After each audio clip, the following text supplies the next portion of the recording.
Hi, Kyle here from ifisave.com. If you're thinking about having kids or already have them, there's a lot to consider. You have diapers, daycare, soccer practice, band, whatever it might be. The list goes on. But one of the biggest financial considerations that often gets us and things we put off is how we're going to pay for their college education. The average four-year degree costs anywhere from $110,000 to $260,000, depending on where they're going, whether it's public or in-state or private. Um, that's a massive number. But there's good news. If you start early, just like with retirement, you get the added benefit of compounding interest and time. And time is really the biggest key to any savings. Today, I'm going to talk you through the different options in saving for college with a deep dive in the 529 plan. It's one of the most powerful tax advantage accounts available. And I'll show you exactly how to use a special investments calculator that you can see on our page that can help you see how much your money can grow and plan for how much you might need and to see if it'll last you through their college education. So let's get started. So the big picture here. When you're holding that newborn baby, or even just thinking about starting a family, college seems like forever away. But here's the thing: I have kids that are going to college now and about to move there. It goes by really fast. So when it comes time for you to start saving, you really need to start saving when you have a child or before. So today we're going to look at kind of how that savings, especially early, can really add up. Thanks to compounding interest, the money you invest today won't just sit there; it'll grow, and it earns good returns. It can earn good returns depending on what you put the money in, and those returns can earn their own returns. So starting when your child is born versus waiting until they're in middle school can literally be a difference between $200 a month and $1,000 a month to hit the same goal. So let's talk about why it matters beyond just the math. Student loan debt is crushing an entire generation. When I got out of school, a home cost anywhere from $80,000 to $200,000 for a starter home, something, a small home somewhere that isn't in the middle of everything. The average student today graduates with over $30,000 in debt, and many graduate with over $100,000 in debt, which would have been a home when I was buying a home back way when, right? Nowadays, it seems like homes are way more than that, but I'm sure you can find a place to live for close to that. But by saving for your child early and for their education, you're giving them something incredibly valuable: the ability to start their adult life without the weight of student loans on their back. It's one of the greatest gifts you can give your kids. So, number 2, different ways to save for college. Before we dive into the 529 specifically, let me give you a quick overview of the main options people use to save for college. We have the 529, which is a tax-advantaged account, which means you put your money in tax-free, and then when you withdraw it, as long as you use it for education expenses, it also grows tax-free.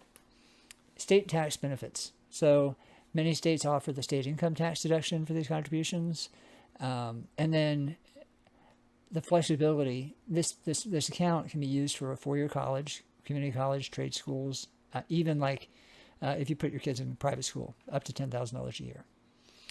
And even apprenticeship programs, anything that's kind of going towards their education. It goes towards things like the supplies they need for school when they're there.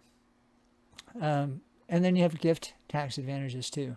You can contribute up to $19,000 per year without gift consequences, or even do a lump sum of $95,000 using a 5-year election. So, and another good thing that's kind of new now is that if you have money left over at the end, you can convert that money into a Roth IRA for your kids and gift it to them. So another option is the Coverdell Educational Savings Account, or ESA. It also has tax-free growth and withdrawals for education. It has a lower contribution limit, which is only about $2,000 a year, so that's a limit for some. And then income limits apply and phase out at higher income levels. So it phases out at some point. It can be used. It can be used for K through 12 expenses as well as college. Custodial accounts, the UGMA or the UTMA. No contribution limits. That's a good thing about it. No restrictions. It's not restricted to college. The kids can get full control at 18 or 21. It's taxed at your child's tax rate, not as favorable as 529, but that's a good thing because they probably won't be making as much. And it counts heavily against financial aid, but the downside, is that it counts heavily against financial aid eligibility. The Roth IRA. So this isn't specifically a college account, but contributions can be, not earnings, but contributions can be withdrawn at any time after 5 years from the first time you started contributing to that account. And they can be a dual purpose account, so you can use them for a college backup or retirement if it's not needed. The contribution limit, of course, for a for a Roth IRA is $7,000 a year with income limits. And then you have a taxable brokerage account. This is also an option. It's taxed when you make the money, and it's taxed when you pull the money out, so there's no tax advantage there. But it could be a good supplement to any savings options. And if you decided they decided not to go to school, you could use it for your gap years to help you retire early. The bottom line, though, is for most families, the 529 is the clear winner because of the tax-free growth, the flexibility, and high contribution limits that you have with it. So let's dive deeper into how these work and how much you actually need to save. So let me break down the key features of the 529 plan again. So your contributions go in after tax. So there's no federal deduction there. I think I actually said that wrong earlier, but many states give you a state income tax break. That's probably what I was trying to say earlier. Your money grows completely tax-free, so no taxes or dividends, interest or capital gains. There's no taxes on any of those things. When you withdraw the money for a qualified educational expense, tuition, fees, books, room and board, computers, it comes out 100% tax-free. So what happens if your kid doesn't go to school, right? You can change the beneficiary to another family member. So you can do that up to I think it's 2 or 3 times a year. You can use it for, I think it's twice a year. You can use it for trade schools or apprenticeships. As a recent law change, like I told you before, you can roll it up to $35,000 into a Roth IRA for the beneficiary after the account has been open for 15 years. That's another reason to invest early, right? Or you can just withdraw it, pay a 10% penalty on the earnings only, and not the contributions, because I guess they similar to a Roth there. You can just withdraw that in this situation. Contribution limits, there's no annual federal limit, but gift tax rules apply after $19,000 per year per donor. So say grandparents want to contribute to this, they can, up to $19,000 a year, and it doesn't affect your limit. Lifetime limits vary by state, typically $300,000 or $500,000 per beneficiary, and then it's probably just to limit a wealth transfer there. Okay, so now let's see how this works in practice using our calculator. So I'm going to go over here to the calculator page. Okay, so on our investments page, in the special account section under the 529s, we have our 529 education calculator. This explains what a 529 is, gives you a little bit of that information that we talked about earlier, and then what we can do is we can set up for our child, we can set up our 529 account. We can tie it to a actual account somewhere. So you have a 529 at Vanguard, right? You can start your contributions. Say they're a baby and they're going to start school in 2026. I mean, they're born in 2026, and they're gonna go to school at 18. You would put in how much money you want to contribute every month. So say I just want to put $100 in a month, right? And then when you want to stop contributing. So we'll say we'll contribute until they're 18. We're going to expect a certain return. We can put a conservative return of 8%. And then we're going to have an annual draw when they go off to school. So let's put that at, let's say, $30,000 a year. Okay. So if you can see here, our meager $100 a month is not necessarily going to do it, right? It'll make it through a year, maybe almost 2 years. So we need to figure out a better way, right? So if we adjust this now, let's say we put 250 in, right? At 250, we'll make it 1, 2, 3, 4 years. And if we actually put in that they were going to graduate in 2048, then we could see not only how far we got, but how much we have left over at the end. So right now, it doesn't look like we'll have anything left. So maybe we ought to contribute a little bit more. And if we contribute a little bit more, we actually end up with a little bit left over at the end, which is probably where we want to be. So from this calculator, we say at an 8% annual return, we have a $275 a month contribution that is needed for us to be able to build a savings account that will help our kids be able to get through school without having to pay for it. Now, say you wanted to shift this and give them a little bit of the responsibility. Say you wanted to make them work summer school or something and earn a little money over the summer and take a little bit off that. Then maybe you can adjust how much we're contributing every month. But, this is kind of where we kind of want to look and see and play with the numbers, right? Say we're in school already. I mean, say we're into this already and we have a little bit of money in an account. We can actually go in here and we can choose that Vanguard. We can put our balance in. And if you sync your account with the application, it will actually pull that balance for you periodically and show you how much you have.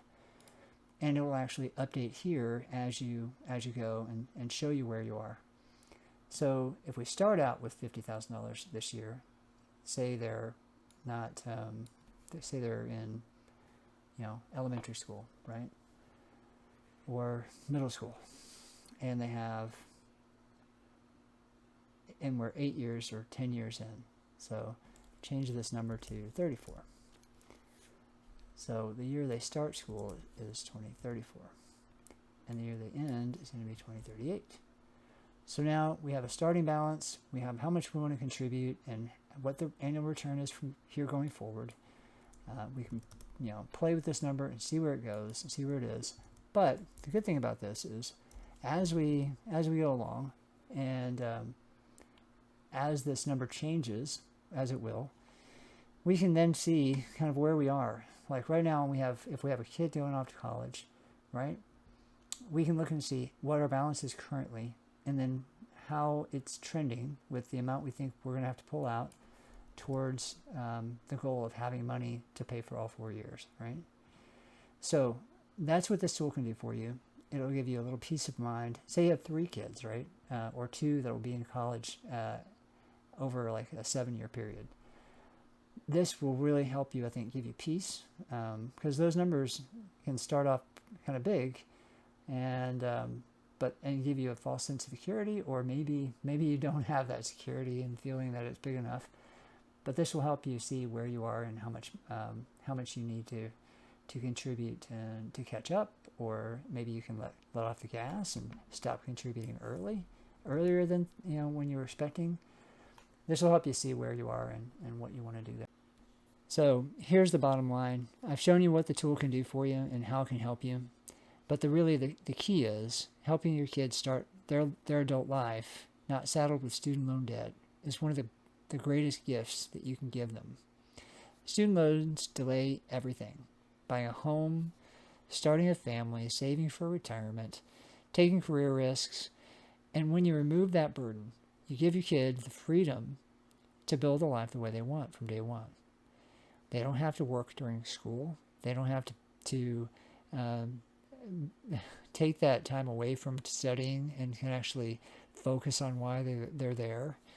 Um, and the best part is you don't necessarily really have to be super wealthy to do it.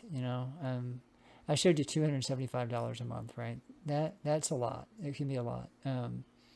But even starting off with $100, right? In my example, I started off with $100 a month for each kid as they were born. We have 3. So by the time we had our 3rd kid, I was putting in $300 a month.